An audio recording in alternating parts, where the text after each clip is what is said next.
Hello and welcome back to the Damage Report. I'm John Ederola and I am here once again. Although I want to thank Brett Ehrlich and Francesca Fiorentini for sitting in for me on Monday. They had an awesome show. I've gotten very good feedback about it. So thank you to them, but thank you as well for joining me on Less Super Tuesday, the re-Tuesday-ing.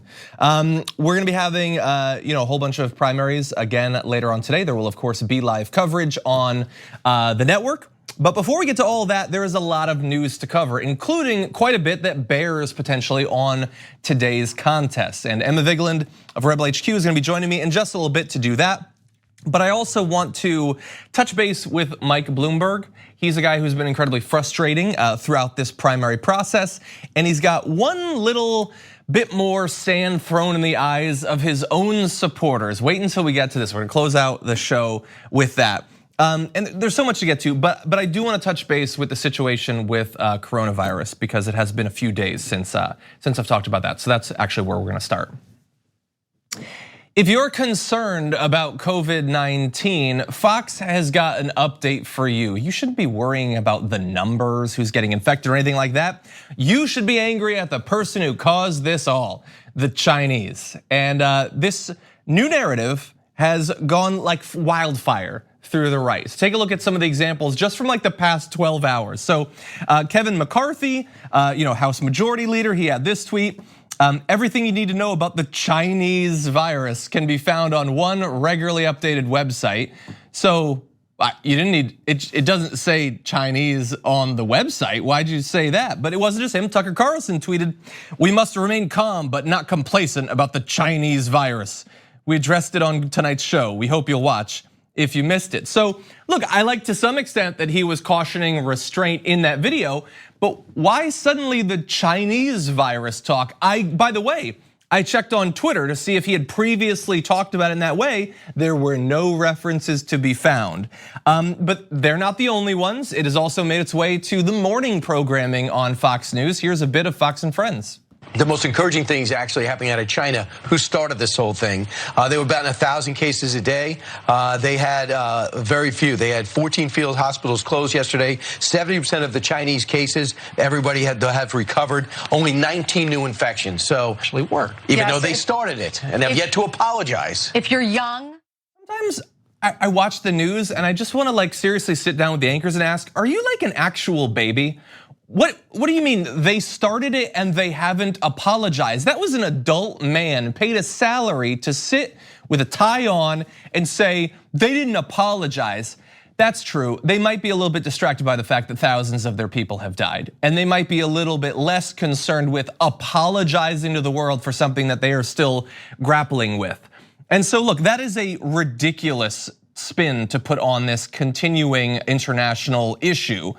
But the fact is that these three sources, so one of the most highly ranked elected Republicans, they got Tucker Carlson, that's the night on Fox, they got Fox and Friends, that's the morning on Fox. All of them want you to turn your attention to the unique Chinese nature of this.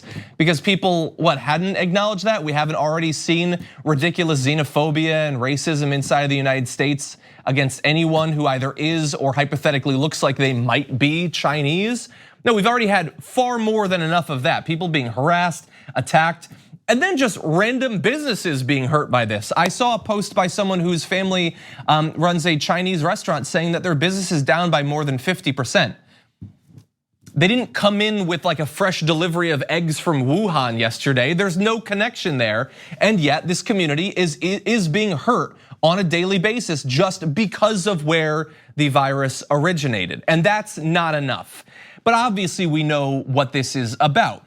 Kevin McCarthy, Tucker Carlson, and to a lesser extent the dimwits at Fox and Friends, they want you to know that, look, you might be starting to get frustrated with the government response to COVID-19. You might think that Trump has surrounded himself with lackeys who don't know anything about science and they're not taking it seriously. Don't think about that, don't focus on that.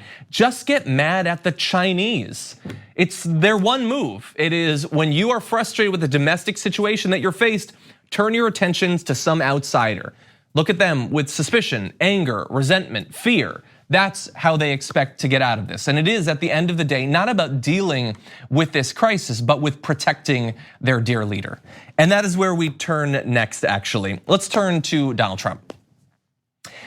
Donald Trump's response to COVID-19 so far has been incredibly frustrating if you want a government that takes this seriously. Now, you probably saw some of his press conference last Friday where he said things like this: I have great people, experts, including our vice president who's working 24 hours a day on this stuff.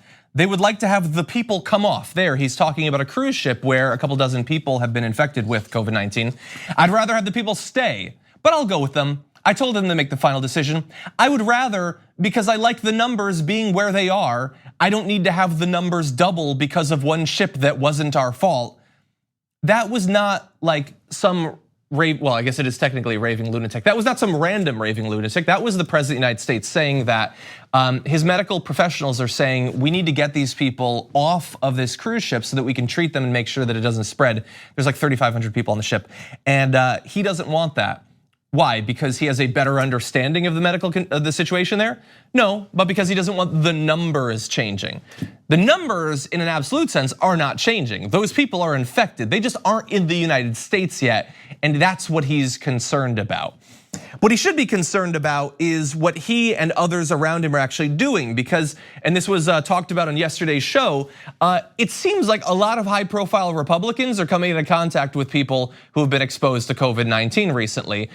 You probably saw that Trump has apparently been exposed or potentially exposed. He shook hands with CPAC chairman Matt Schlapp at the CPAC conference last week, during which Schlapp engaged with an attendee who has since tested positive for the coronavirus. So we knew that, but that's not the only way that he was potentially exposed to this virus that up until now he has not taken very seriously at all.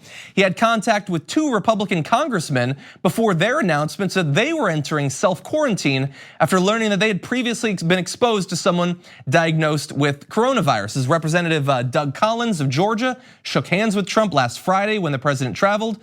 Matt Gaetz of Florida flew on Air Force One with Trump on Monday. Both of them have now self-quarantined. And there's a bit of a dark irony to Gaetz's situation, because you might recall that he thought it would be a funny joke last week to wear a gas mask on the floor of the House, because everybody was like freaking out about this virus when it's really not a big issue.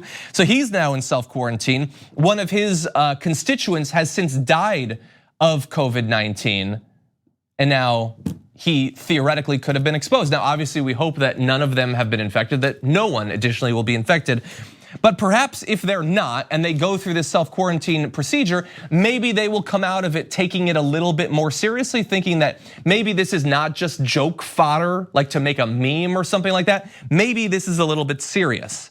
But maybe they're not actually learning that, because despite the fact that Donald Trump has had now 3 interactions with people who might have been infected with COVID-19, according to Stephanie Grisham, technically the White House press secretary, quote, the president has not received COVID-19 testing because he has neither had prolonged close contact with any known confirmed COVID-19 patients, nor does he have any symptoms. President Trump remains in excellent health, and his physicians will continue to closely monitor him. So look, the fact that he shook hands with someone does not mean that he was necessarily infected with it. Lots of people hypothetically interacted with those people, and they will not be infected by it. And so there is no reason for us to freak out. But it is a very weird statement to say that Donald Trump, a known germaphobe, hypothetically is not being tested for it. And honestly, I can't prove this. I can't read either Trump or Stephanie Grisham's mind, but I will say, I don't believe them. I don't think that Donald Trump, a guy who had been obsessed with Ebola online for a couple of years, hypothetically could have been exposed, and he's just gonna ride this thing out. An elderly man is just gonna ride out COVID-19. I don't believe it at all. But they do want to put forward this idea that you shouldn't be worried, let's not freak out about this, Trump's not even gonna get tested. And think about, again, what we've always said, the message that is sending to his base is, don't worry about it. Like, sure, maybe you interacted with someone, but like, unless you feel really sick, maybe just go about your day. Just, hang out, go to your job, whatever. You don't have to worry about this. I mean, after all, Trump isn't worrying about this. Again, it is sending out a message to his own base, the only people who will trust Trump or Stephanie Grisham, that this is not something that you need to seriously worry about. Look, I hope that none of them are infected with it, but I really do hope that they start to take this seriously. So far, I have not gotten that impression from literally anyone involved with the response to COVID-19 here in the United States. And that is something that desperately needs to change. We still have people who are infected. We still have deaths that are happening in the United States. This needs to be met with a serious approach, and we have not seen that, even as more and more Republicans are potentially being exposed. Okay, with that, we are gonna take a short break, but when we come back, Emma Vigeland's gonna join us after this. We need to talk about a relatively new show called the Republic, or UNFTR. As a Young Turks fan, you already know that the government, the media, and corporations are constantly peddling lies that serve the interests of the rich and powerful. But now there's a podcast dedicated to unraveling those lies, debunking the conventional wisdom. In each episode of the Republic, or UNFTR, the host delves into a different historical episode or topic that's generally misunderstood or purposely obfuscated by the so-called powers that be, featuring in-depth research, razor-sharp commentary, and just the right amount of vulgarity. The UNFTR podcast takes a sledgehammer to what you thought you knew about some of the nation's most sacred historical cows. But don't just take my word for it. The New York Times described UNFTR as consistently compelling and educational, aiming to challenge conventional wisdom and upend the historical narratives that were taught in school. For as the great philosopher Yoda once put it, "You must unlearn what you have learned." And that's true whether you're in Jedi training or you're uprooting and exposing all the propaganda and disinformation you've been fed over the course of your lifetime. So search for UNFTR in your podcast app today and get ready to get informed, angered, and entertained all at the same time.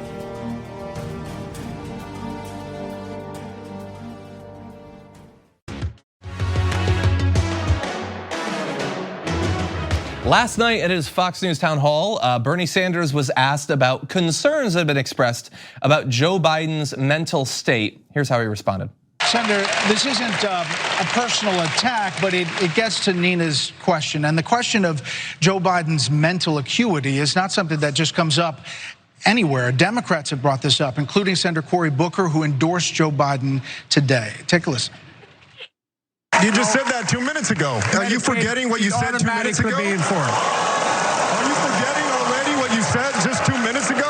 I think that Castro has some really legitimate concerns about can he be someone in a long, grueling campaign that can get the ball over the line, and he has every right to call that out. There are definitely moments where you listen to Joe Biden and you just wonder. Are we afraid to say that a lot of his sentences don't make sense, that he's having trouble completing thoughts? Senator, your thoughts? I'm not going to go at that level in attacking. Joe and I have, that's for people to decide. All I can say is Joe and I have very significant political differences. And I'm not going to be making, personal attacks on Joe. That's not what I do. And joining us now to discuss of Rebel HQ, Emma Vigeland. Welcome back to the show. Thanks for having me, John. Glad to have you here. We're going to be talking a little bit about Joe Biden today. So what did you think about Bernie's handling of that question? When I read it, I didn't like the handling, but hearing how he responded there, I think he did the right thing. He's put in a really tough spot. By the way, great question by Brett there.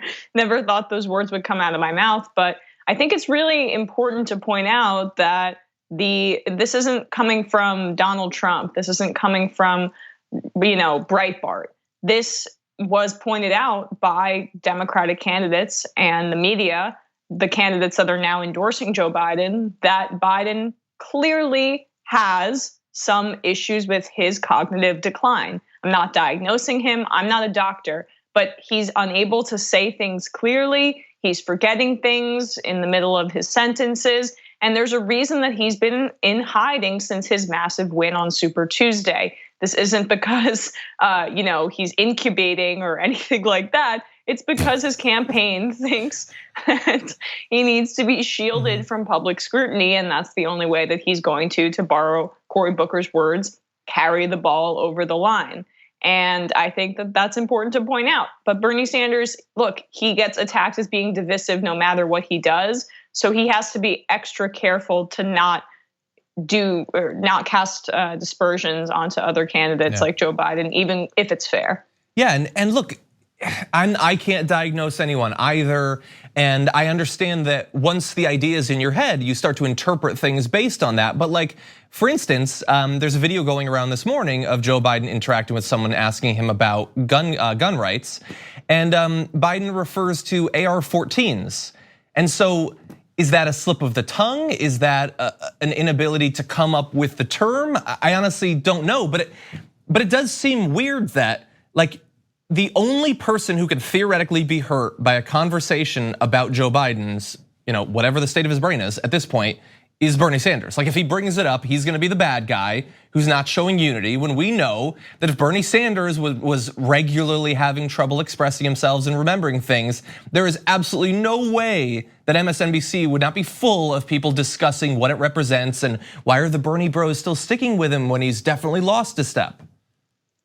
Or, I mean, just to take a small tangent, if Bernie Sanders lied about being arrested in apartheid South Africa and then his campaign admitted that he lied, we haven't heard anything about that. But to bring it back to Joe's, obvious, I think, cognitive decline, this is going to be a huge problem in the general election. The media may think now all of a sudden it's uncouth to talk about now that he's the centrist front runner and they want to stop Bernie Sanders. But people who aren't ideologically aligned with the Democratic Party, who don't worship at the altar of the institution, are not going to see it like that.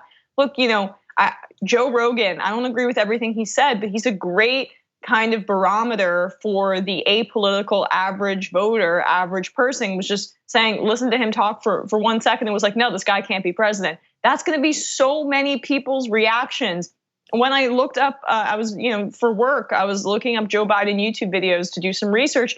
Top suggested search, Joe Biden Alzheimer's. So you may think it's unfair. I don't think it's unfair at all, but fine, make that argument, Democratic establishment, media, whatever. It doesn't matter. This is politics, and this is going to be a huge liability if he's going up against Donald Trump. Yeah, and I know that they'll say like, how dare you bring this up? You're giving ammunition if Biden is the nominee. But like, first of all, that's already gonna happen. And second of all, we're giving you a chance to possibly avoid going down a road that might be very difficult electorally. We'll see if they'll listen. I assume that they will not. But I want to turn to one other topic involving Joe Biden. Axios recently was provided some indication of what a Joe Biden cabinet might look like if he becomes the nominee and somehow manages to become president. So overall, it said that Biden advisors describe a return to normal plan, a reversal of President Trump's unorthodox improvisational style. Biden wants known, trusted people around him, many from the Obama years, and we have some specific examples of this. And so, Emma Vigeland, I wanted to get your response to some of these names that have been brought up. John Kerry would love to take a new cabinet position devoted to climate change, or might even accept a curtain call to return as Secretary of State. Oh, okay, yeah. John Kerry was just quoted this morning talking about how Bernie Sanders has never met a socialist authoritarian he doesn't like. I'm paraphrasing a little bit there, but that was the gist of the quote. So we can expect more, troubling support for coups in Bolivia and just complete silence on many other issues involving the ousting of leftist leaders in South America, as well as continued aggression overseas, like we saw under John Kerry, under Obama. So yeah, that's my reaction, and also just the idea of the return to normalcy, the complete fantasy land that the Biden campaign and so many in the Democratic electorate are operating in. Yeah. The normalcy is what led to Trump. Why do you think normalcy in the way that you're painting it is going to beat Donald Trump, especially when Joe Biden is to the right of Obama? Yeah. Must we remind people of this all the time? It's going to be even more corporate. Yeah, I'm getting negative vibes off of you, but I will just say, as someone who prioritizes dealing with climate change, when I think of the climate crisis, I think of John Kerry. Anyway, okay, so quick responses to some more names. Mike Bloomberg to possibly head the World Bank. What do I pick up my computer and throw it at my wall? That would be a response. TYT might get mad because I broke my most recent one with coffee, but that's true. Yeah, that's I'm restraining myself. That's look, yeah. we just delineated how racist, how paternalistic, how right-wing Mike Bloomberg is. But because he's probably gonna donate hundreds of millions, if not $1 billion to the Biden campaign in the general election, which when it would be moot because of free media, and Hillary had more money than Trump, oh my God, and she lost, okay. Because of that, now we're gonna basically allow him to buy himself a position on the World Bank. Great. Basically. It's up for sale. Why are you doing this to my blood pressure, John? Well, let's see. Maybe you like one of these. Okay. Elizabeth Warren as Treasury Secretary to help unify the party. Never, ever, ever gonna happen. Never going to happen. Look, the other people he's considering are Jamie Dimon and some other banker. So the three names floated out there: two big bankers, and then one person who's known to rail against the bankers.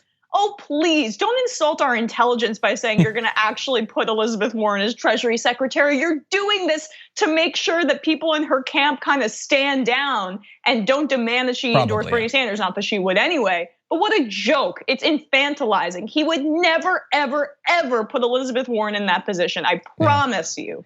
Okay, well, what about this? Because we want someone who's qualified for these positions, so I'm gonna jump one ahead. Biden advisors expect Pete Buttigieg to get a prominent slot, perhaps as ambassador to the UN or as US trade representative. Both positions that he's qualified for? What does he have to do with, he was the mayor of South Bend. He's gonna be in charge, well, not in charge, but all trade internationally or world diplomacy. That's where I see young Pete.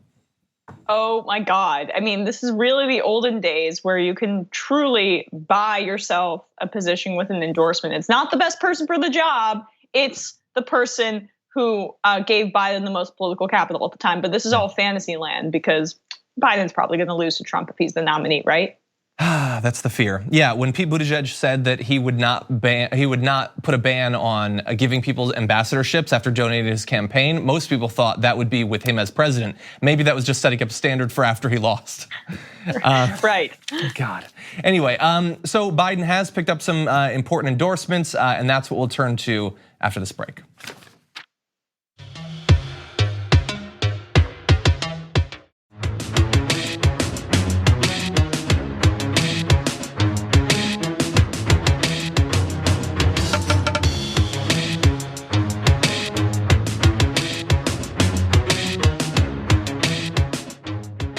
Decided that I am with great enthusiasm going to endorse Joe Biden for president of the United States. I believe in Joe. So I've always been a fan of the show, don't tell school of writing. So I would say if you're gonna do it with great enthusiasm, do it with great enthusiasm. Don't just say that it's with great enthusiasm. But that is Senator Kamala Harris endorsing Joe Biden. And Emma Vigeland joins us once again.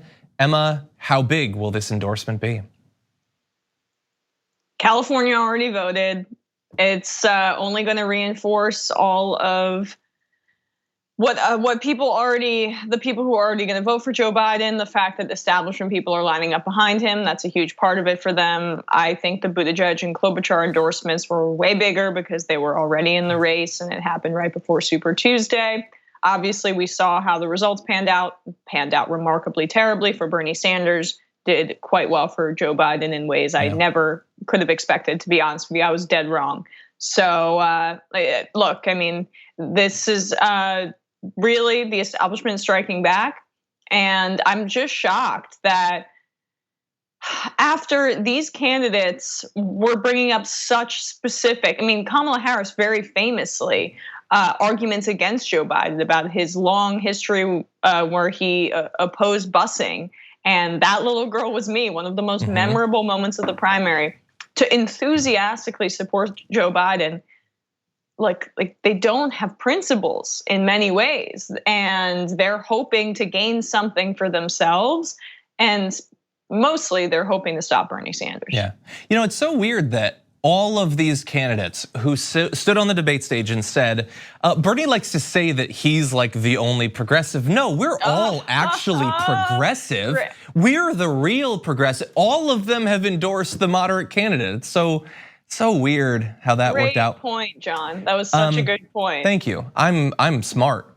But anyway, so I want to get your read on the reason she said she waited until now to do the endorsement and my theory of why it actually was. So she said, I had 2 women colleagues in the race and I did not feel right putting my thumb on the scale that in any way would harm their candidacy. So when Elizabeth announced that she was getting out of the race, I let Joe know that I would endorse him. So she's saying she wouldn't endorse until there were no women because she didn't want to hurt a female candidate.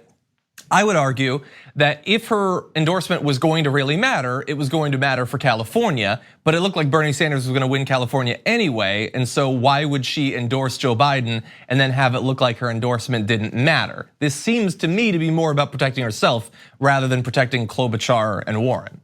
Oh, absolutely. And there was a window between when Klobuchar dropped out and Warren did. So if this was your feminist rah-rah moment, why didn't you endorse Elizabeth Warren before Super Tuesday? You could have done that, Kamala Harris. And again, this toothless corporate feminism is so frustrating. It really takes away from legitimate fights for feminist ideals and principles and female equality to just be like, it was all about their gender. It's about the policies. And this doesn't resonate with anyone except for upper middle class, upper class, more elitist feminists who just want to, put a hashtag on Twitter and don't have it affect their lives, or go to the Women's March and take an Instagram, whatever. This is not about electoral politics and how it connects with people and how it affects people's lives. This is just kind of like saying, oh, I was just gonna support a woman or whatever. Again, as I said before, it's toothless and it's honestly a turnoff for the general electorate. It may play in kind of upper crust elitist liberal circles, but it certainly doesn't play with a majority of voters, in my view. Maybe. Now, Harris was not the only one who endorsed him. Cory Booker, another one of the true progressives who just had disagreements with Bernie Sanders. It wasn't that he was actually a moderate pretending to be a progressive.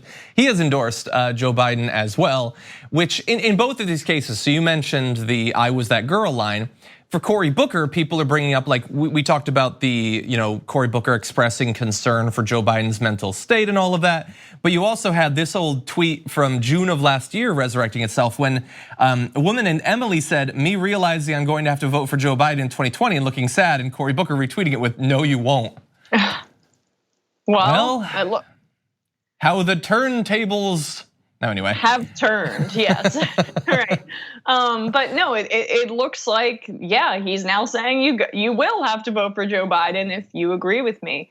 It goes to show how institutionally corrupt the Democratic Party is. And obviously, I think Democrats are way better than Republicans. They're both corrupt, I get it. But the Republicans are just nakedly beholden to corporate interests and to wealthy people. The Democrats would improve lives on the whole. Mm-hmm. That's my position. But when it comes to the structure of the National Democratic Party, of the DNC, institutionally, it is more corrupt than the Republicans because of really just the superdelegate point, as well as this blowback from the establishment. Donald Trump was who the base wanted in 2016.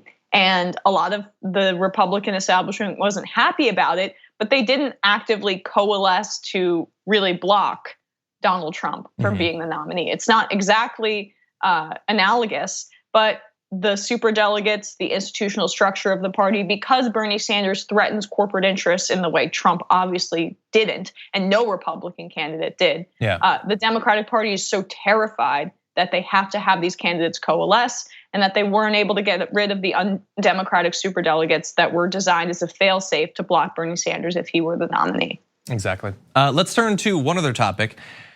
Joe Biden was on with Lawrence O'Donnell last night, and the question of what he would do if Medicare for All were passed and were put on his desk, how would he respond to that? I think this is something everyone needs to see. Veto anything that delays providing the security and the certainty of health care being available now.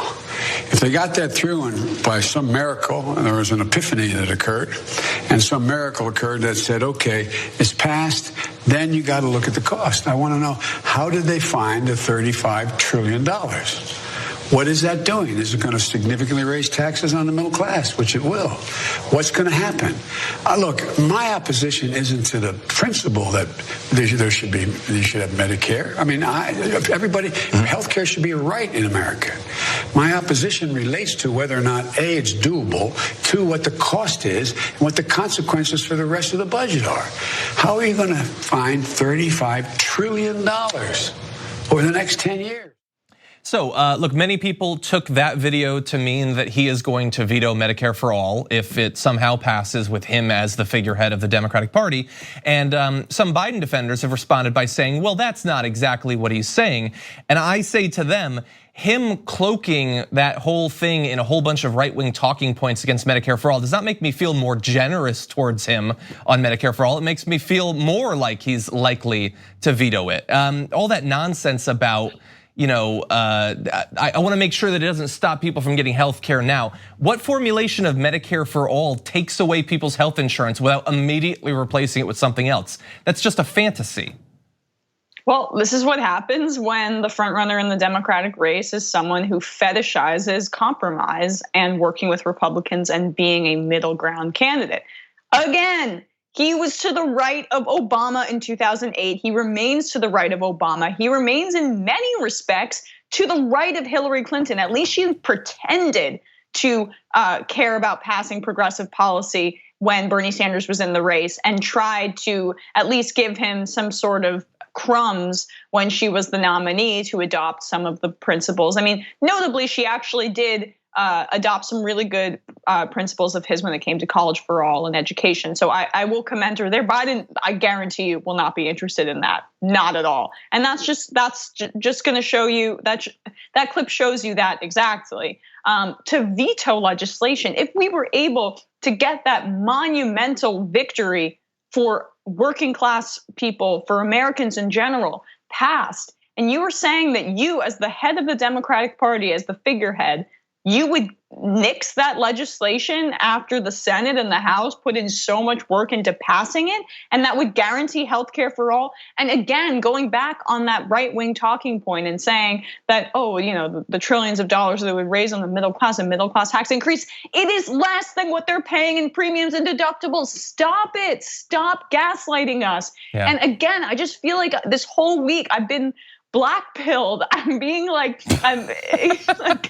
I'm being gaslit all the time. Oh, he's the best nominee against Trump. Like, are you trying to get us to just close our eyes, close our ears, pretend like this is, 1972 and Biden is still this fiery politician? He can't talk. He's not a good communicator, and he's completely behind the times on everything where the general public is, not just where the Democratic Party is, but the electorate has become so shell-shocked and stricken with PTSD because of Donald Trump that we're really going to revert back to this guy. It's a bad, bad, bad idea. I want Trump out of office more than anything. But wow, are we really going to do this? I guess we'll see tonight. I guess we'll see tonight. Little historical footnote for people looking back on this election. You have two candidates right now, one who supports Medicare for all, one who says that he might literally veto it if it somehow still passes, despite the fact that in every state that has voted so far, there is support for a government plan for health insurance to replace private insurance. It has won in every single state, except that a lot of those people then say, and that's why I'm supporting Joe Biden. And by the way, if Biden's the nominee, they're going to blame Bernie Sanders supporters. Guarantee you, and no one will, and people will not admit that Bernie could have beat Donald Trump if he's not the nominee. Yeah. They won't admit it.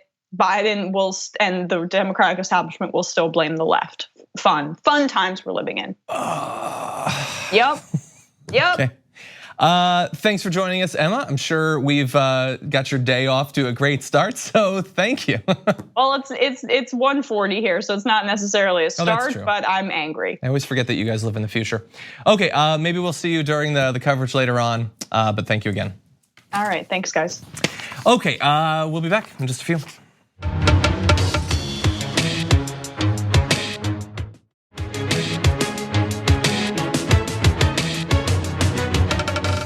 One of the unfortunately rarely discussed consequences of the massive gender gap in a variety of different metrics internationally is that in some countries, women commit suicides at incredibly high rates. That is certainly the case in recent years, getting even worse in India. And joining us now to discuss this issue and some of the potential causes for it, Nilanjana Bhowmick, independent journalist and women's rights advocate. Welcome to the Damage Report.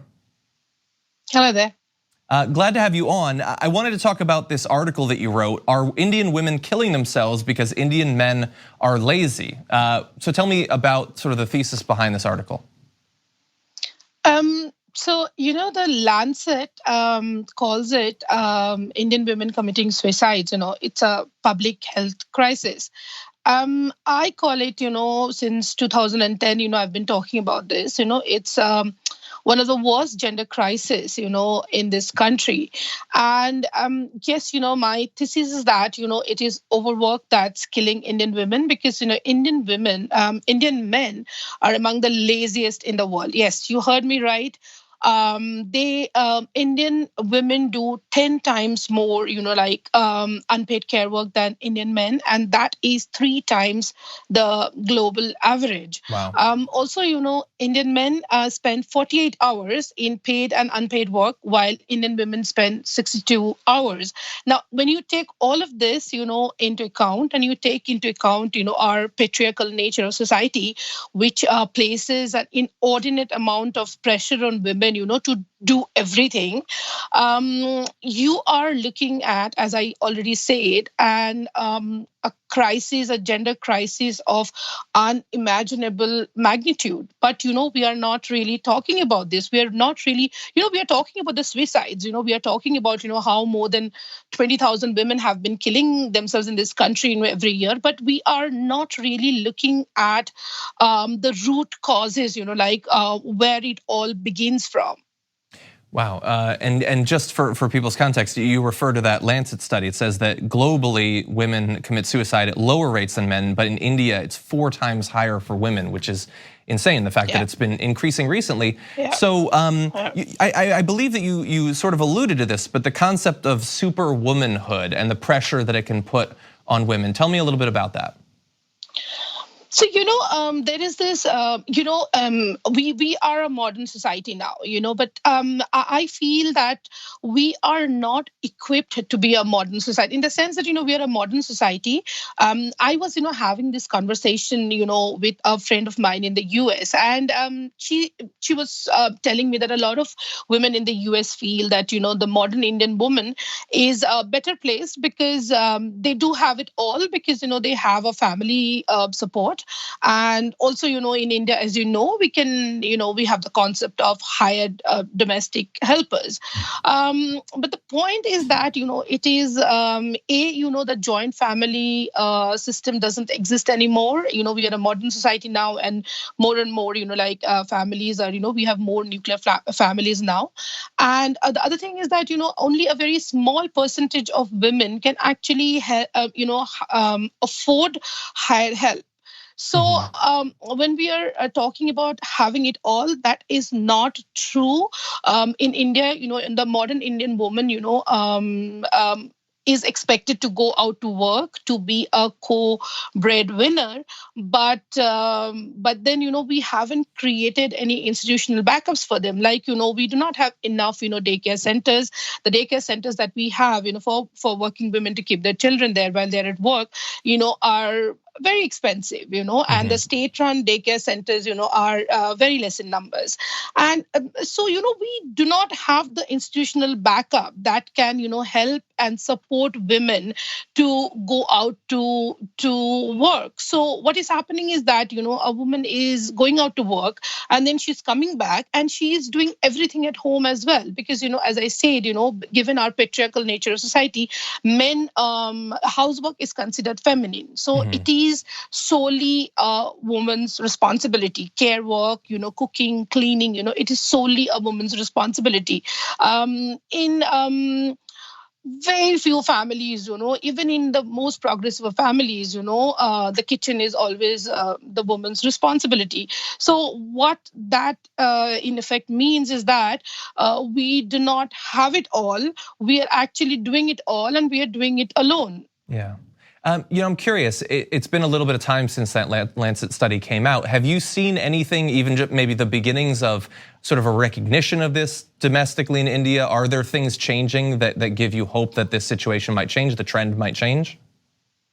I mean, change will only come, when we change our society, when our society begins to value women and women's work. Women's work is not valued in this country because, I'm just going to give you a very small example. You must have heard a lot about farmer suicides.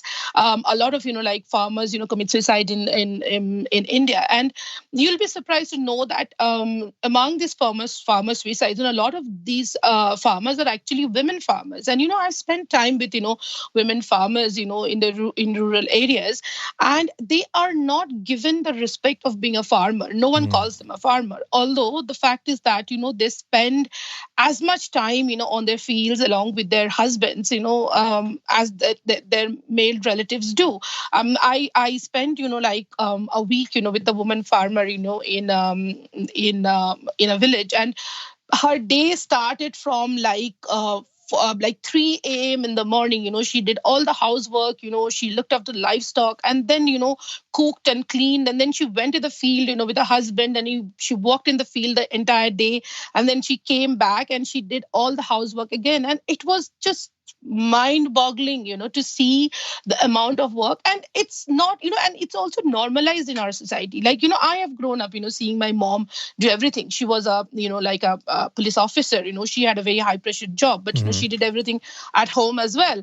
And I grew up most of my life not understanding, that she has a very important job. For me, she was like a housewife because I always saw her doing things around the house, and the time that she was not in the house was a time where I didn't see what she was doing.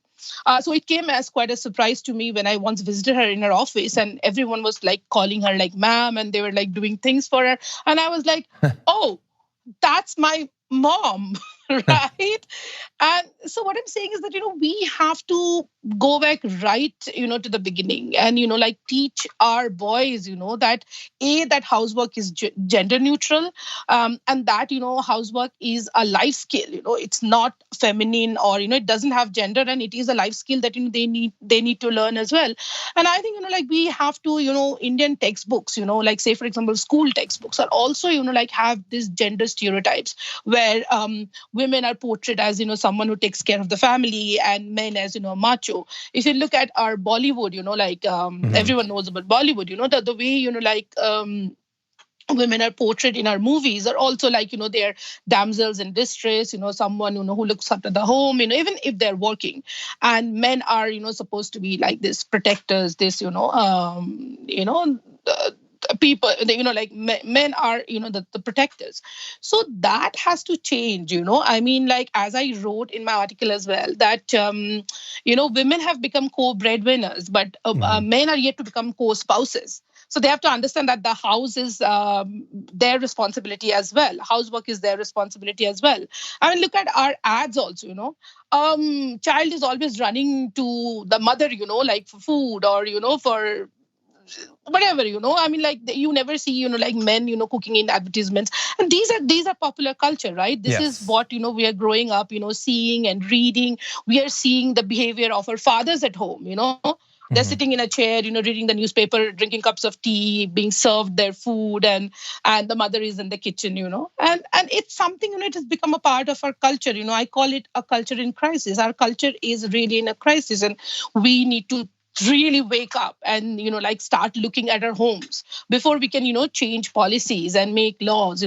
We have all of that. We have great laws, we have great policies.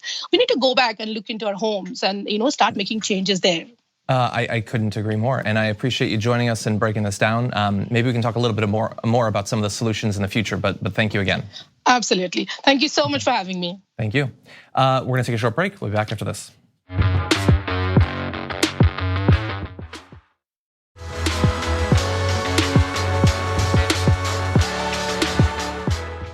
So that is just about all the time we have. I did want to let you know that if you haven't already rated the podcast on Apple Podcasts, we would really appreciate you doing that. We've gotten some great ones recently, including one from Lord of the Asylum, who said, really enjoyed John and the other great people who pop in, informative and good pacing of segments. I highly recommend it.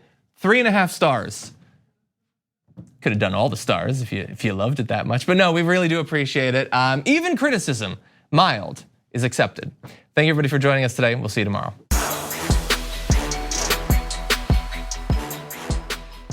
Thanks for listening to the full episode of The Damage Report. Support our work, listen ad-free, access members-only bonus content, and more by subscribing to Apple Podcasts at apple.co/TYT. I'm your host, John Adarola. I'll see you soon.